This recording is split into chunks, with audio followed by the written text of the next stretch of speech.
Hello everyone, मेरा नाम है अंशिका और मैं जितने भी कॉन्सेप्ट्स हैं, एजुकेशनल कॉन्सेप्ट्स हैं, टॉपिक्स हैं, वो चाहे वर्ल्ड हिस्ट्री के हो, पॉलिटिक्स के हो, हिस्ट्री के हो, ज्योग्राफी के हो, इंग्लिश के हो, किसी भी तरीके के सब्जेक्ट के टॉपिक हो, मैं उनको एक्सप्लेन करती हूँ। एंड आज मैंने 2 वीडियो बना ली हैं। पहली बनाई है BCE, CE, BC, AD के बारे में, उसके कॉन्सेप्ट को मैंने एक्सप्लेन किया है। फिर मैंने वर्ल्ड वॉर 1 के कॉन्सेप्ट को एक्सप्लेन करने की कोशिश की है। आज मैं आपको वर्ल्ड वॉर 1 के बाद एक और बहुत ही इम्पोर्टेंट इवेंट हुआ था, जिसे हम बोलते हैं लीग ऑफ नेशन की स्थापना के बारे में।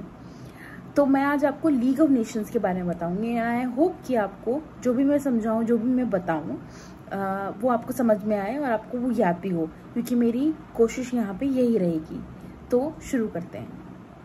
देखिए, मैंने आपको वर्ल्ड वॉर 1 की वीडियो में शुरुआती दौर में बताया था कि 1914 से लेकर 1918 तक वर्ल्ड वॉर 1 हुआ, जिसमें हमने बहुत सारे कॉन्फ्लिक्ट्स देखे, कंट्रीज के बीच में, वेस्टर्न कंट्रीज के बीच में, एशियन कंट्रीज के बीच में, बेसिकली वर्ल्ड के बीच में।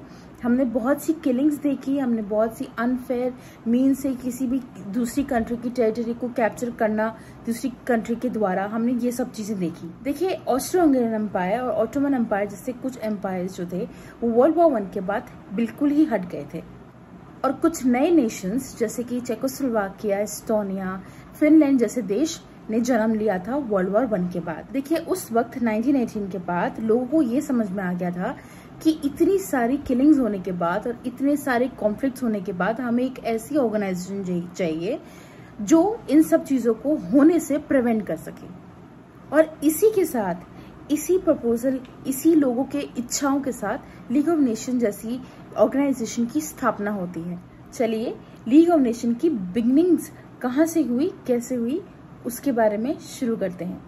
तो देखिए, league of nation was considered as brain child of the then US president Woodrow Wilson. ऐसा क्यों? क्योंकि वुड्रो विल्सन जो थे वो पीस का, शांति का समर्थन करते थे। He was a big supporter of peace. और सिर्फ वो ही नहीं, बल्कि बाकी नेशंस भी थे जो लीग ऑफ नेशन जैसी ऑर्गेनाइजेशन की स्थापना करने का जो आइडिया था उसको सपोर्ट करते थे। जैसे एग्जाम्पल के तौर पे ब्रिटेन के lord Robert Cecil, South Africa के जैन स्मट्स, फ्रांस के लियोन बोर्जुइस, इन सभी ने मिलके एक डिटेल प्लान बनाया इस ऑर्गेनाइजेशन की स्थापना करने के लिए। देखिए, ब्रिटेन के उस वक्त के प्रधानमंत्री लॉयड जॉर्ज, वो ब्रिटेन के वॉर का एम मानते थे लीग ऑफ नेशन जैसी ऑर्गेनाइजेशन को। और इसी के साथ ही जो US प्रेसिडेंट उस वक्त के जो थे वुड्रो विल्सन, वो अपने इस 14th पॉइंट में उन्होंने लीग ऑफ नेशन को रखा था। अभी आपका एक सवाल होगा कि ये वुड्रो विल्सन का 14th पॉइंट जो मैंने बोला, ये क्या है? Let me tell you. So what were these 14 point of Woodrow Wilson? Woodrow Wilson's 14 point was a set of rule in January 1918 as a blueprint for peace after World War 1. तो उन्होंने एक piece का, शांति बनी रहे world में, उसका ये एक ब्लूप्रिंट था। ये 14 पॉइंट की जो मैंने बात की, ये एक सेट ऑफ प्रिंसिपल्स थे। किसके? वुड्रो विल्सन के। और उस 14th पॉइंट, 14वां जो पॉइंट था, वो था लीग ऑफ नेशन की स्थापना करना। एक शब्द मैं बहुत यूज करूंगी, कोवेनेंट, इसको याद रखिएगा। इसका मीनिंग मैं बताती हूँ। देखिए, विल्सन जी ने लीग्स के कोवेनेंट को हर एक पीस ट्रीटी में शामिल करने के लिए कहा। अब ये कोवेनेंट क्या है? कोवेनेंट का मतलब है, ध्यान से सुनिएगा, list of rules that stated how the league of nation will operate. वो सारे रूल्स, वो सारे नियम जो लीग ऑफ नेशन फॉलो करेंगी ऑपरेट करने के लिए।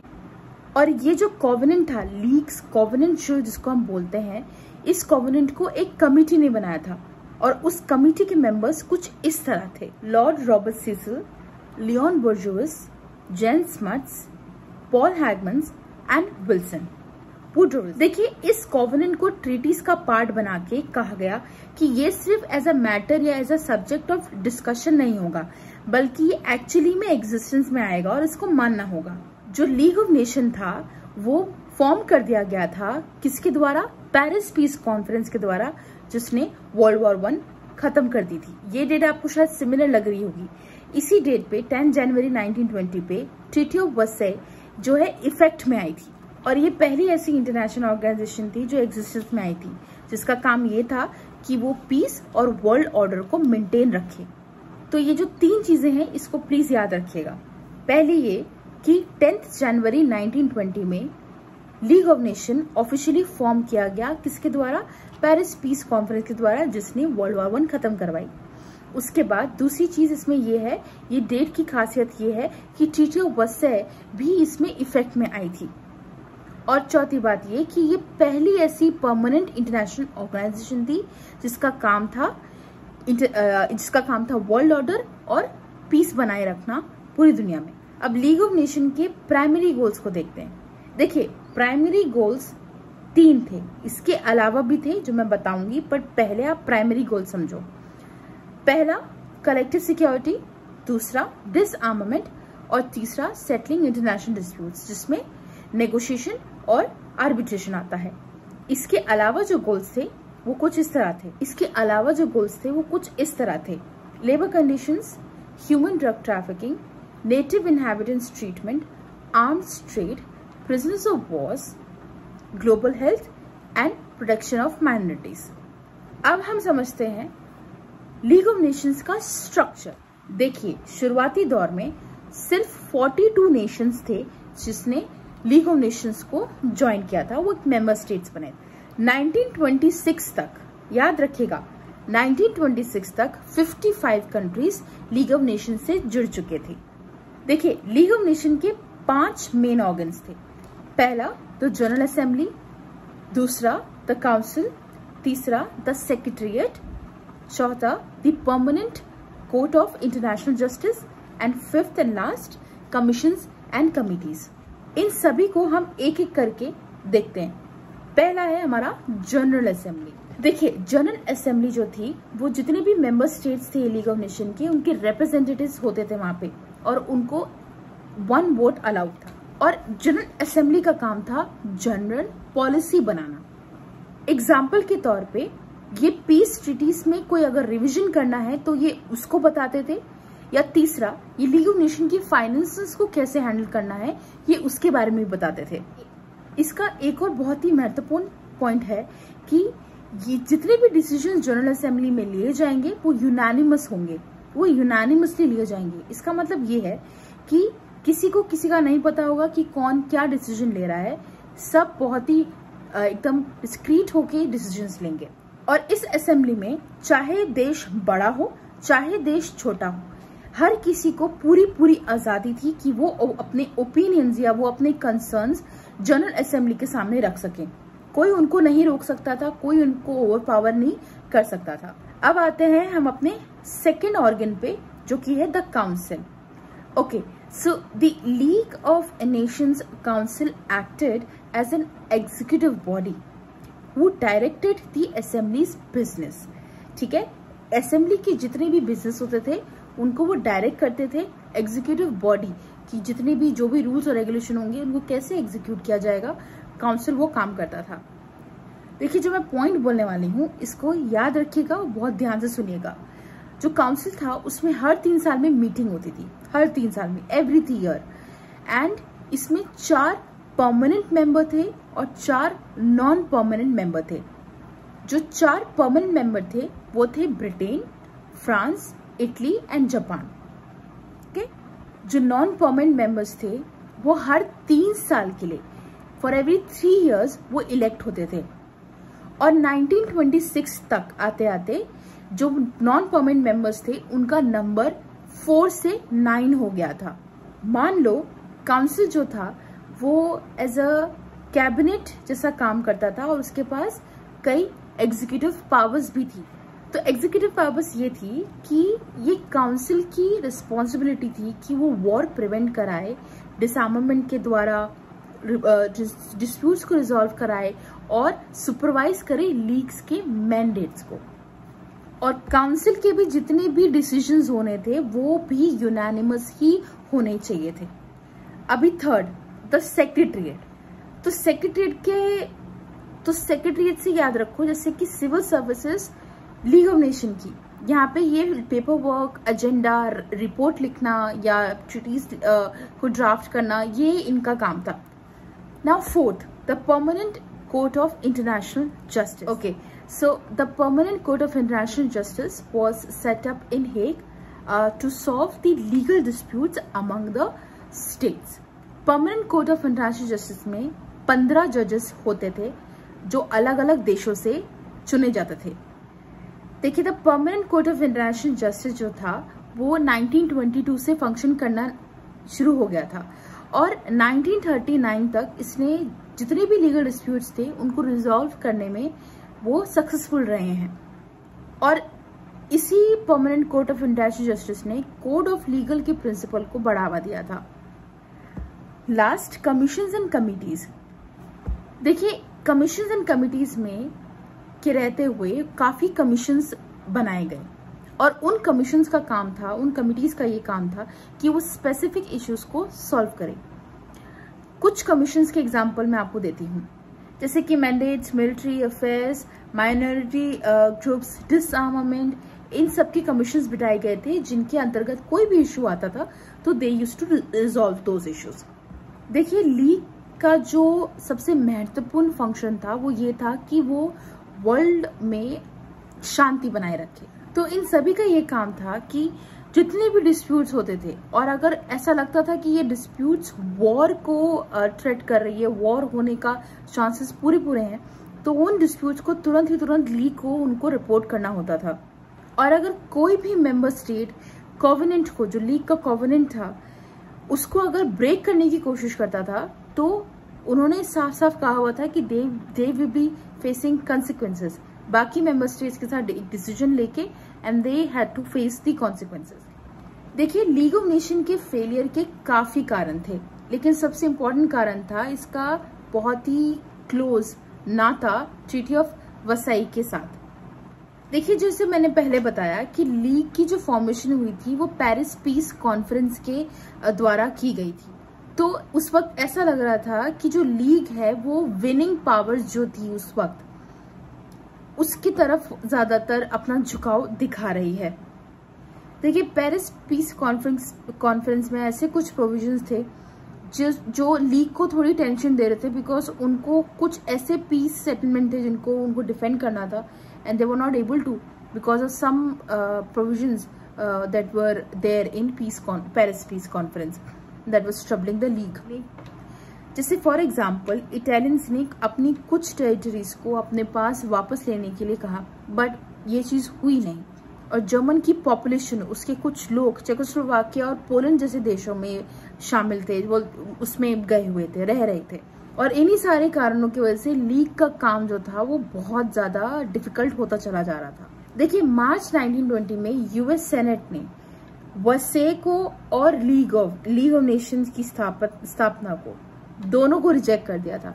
यूएस कभी लीग ऑफ नेशन का पार्ट ही नहीं बनी।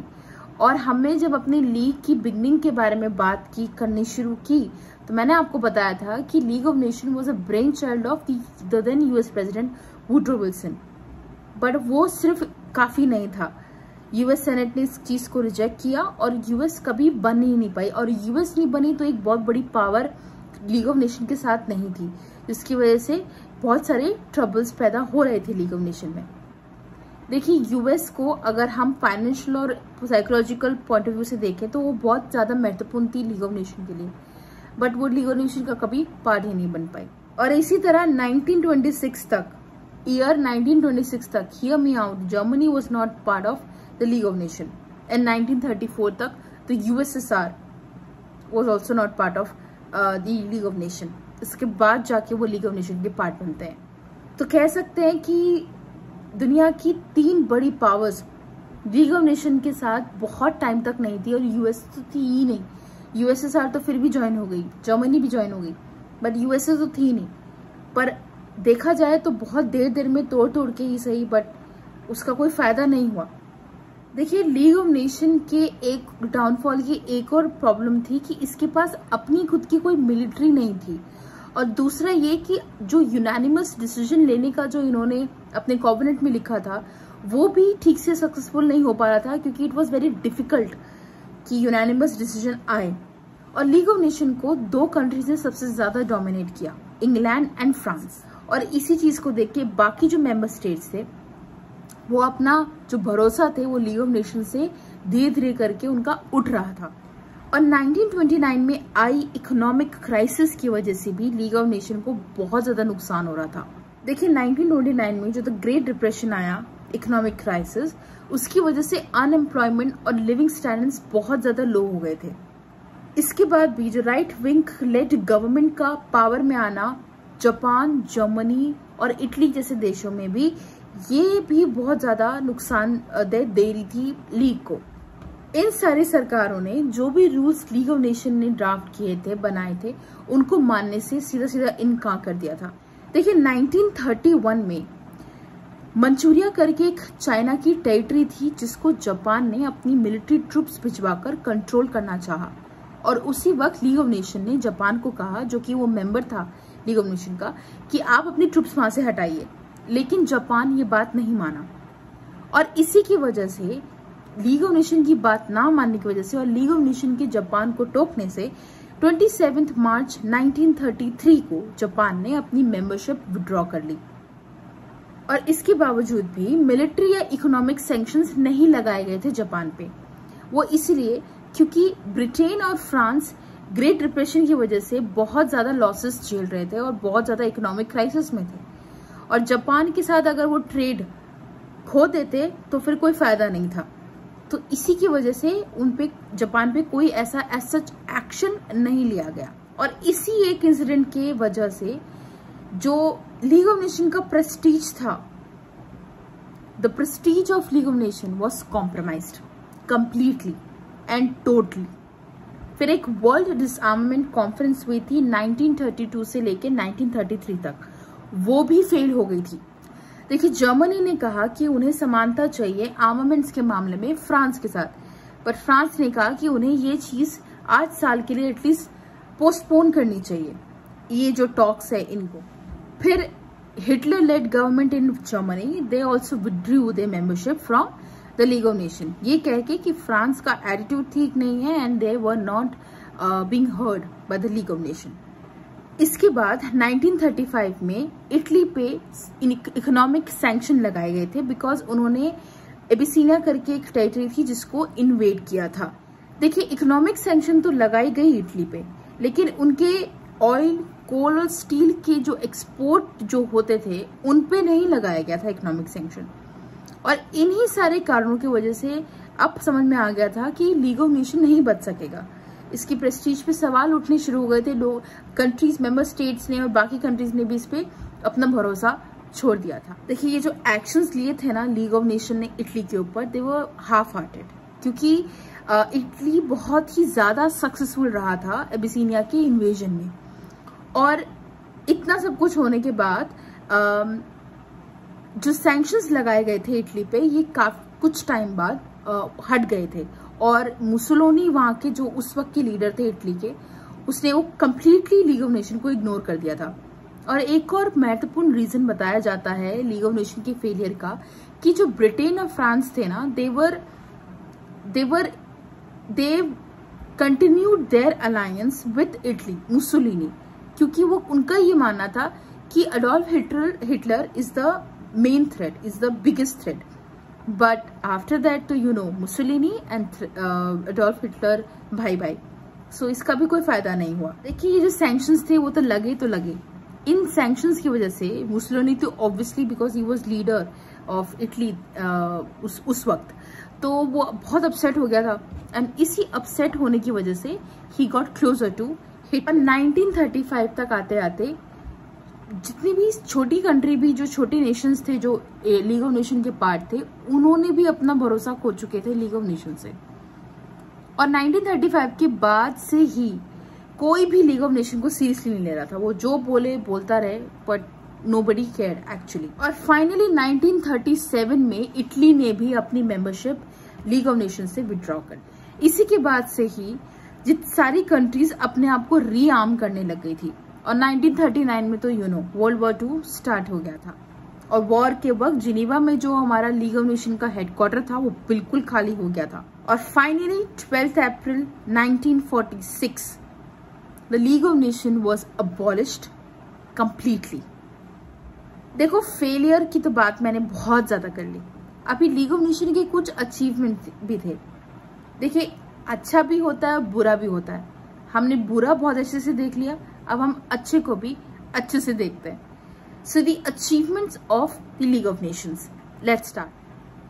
ILO, इंटरनेशनल लेबर ऑर्गेनाइजेशन, ये महज एक ऐसी ऑर्गेनाइजेशन है जो अभी भी इसकी बहुत ही ज़्यादा इम्पोर्टेंस है, और ये तभी 1918 के बाद, लीग ऑफ नेशन के बनने के बाद ये स्थापित हुई थी। और उस वक्त जो इसके डायरेक्टर थे वो थे अल्बर्ट थॉमस, एक फ्रेंच सोशलिस्ट। ILO के एम्स और पर्पस का आइडिया तो आपको होगा, but let me tell you once again. International labour organisation का जो पर्पस था वो ये था कि मिनिमम वेजेस होनी चाहिए, लेबर कंडीशंस ठीक होनी चाहिए, और एडिक्वेट वर्किंग आवर्स मिलने चाहिए लेबर्स को। ILO के बाद एक और ऑर्गेनाइजेशन है, the refugee organisation, which was led by a Norwegian emperor. उनका नाम था फ्रिट्जोफ नोसेन। फ्रिट्जोफ नोसेन ने रशिया में जो लाखों प्रिजनर्स ऑफ वॉर्स थे उनको वापस घर लाने में मदद की थी रेफ्यूजी ऑर्गेनाइजेशन के तहत। और 1933 में नाजी के द्वारा हो रहे परसिक्यूशन से भी फ्रिट्जोफ नोसेन ने काफी सारे लोगों को बचाया था जो भाग के आ रहे थे। फिर एक हेल्थ ऑर्गेनाइजेशन थी जिसने टाइफस एपिडेमिक जैसी जो रशिया में जो शुरू हुआ था उससे कॉम्बैट करने में भी बहुत ही ज्यादा मदद की थी। तो ये थी कुछ अचीवमेंट्स लीग ऑफ नेशंस की जो उन्होंने हासिल की थी। सो आई होप आपको समझ में आया हो, और अगर आपको किसी और टॉपिक पे समझना है या फिर मेरी हेल्प चाहिए, so please comment, and thank you for watching.